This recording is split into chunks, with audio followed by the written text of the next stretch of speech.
Баршаңызға қайырлы күн достар. Бүгін сіздермен өте дәмді сүзбелі бәліш пісіретін боламыз. Видеоны соңына дейін қараңыз.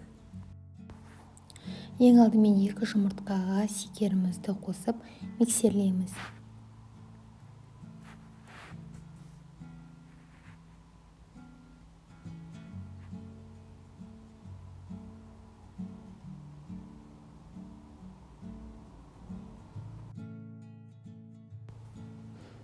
Бөлме температурасында тұрған сармаймызды қосып, тағы да миксерлейміз.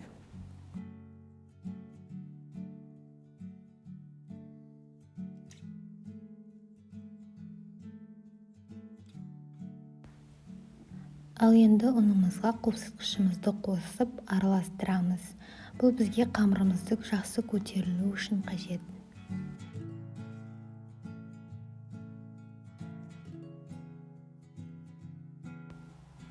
Ұнды аз-аздан қосып араластырамыз.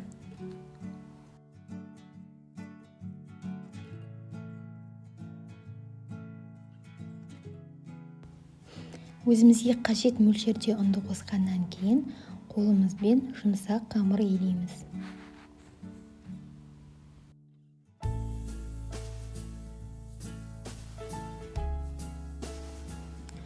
Біздің қамырымыз дайын болды. Енді бұны салафанға орап, тоңазытқышқа 30 минутқа қоямыз.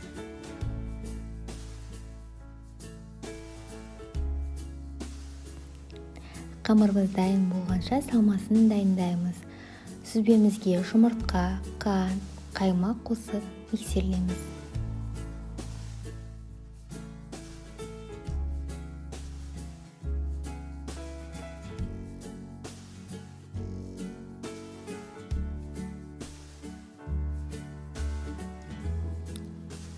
Біздің салмамыз дайын. Ал енді өзіңіз қалаған форманы дайындасаңыз болады. Менде 26 сантиметрлік дөңгелек форма. Шеті жабыспас үшін сарымай жақтым. Қамырымызды формамызға орналастырып жаямыз.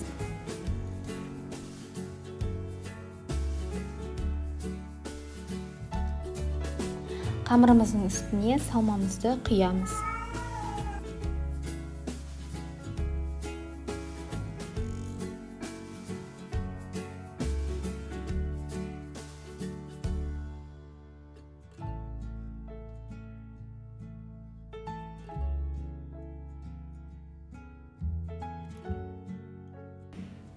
Біздің пирогымыз дайын. Өз қалауыңыз бойынша жеміс-жидектер салсаңыз болады.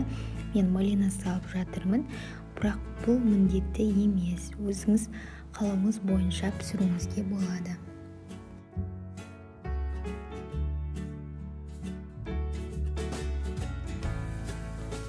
Біздің өте дәмді ауызда еритін жұмсақ бәлішіміз дайын болды. Видеоны соңына дейін қарағаныңызға рахмет. Сіздермен болған Сәуле.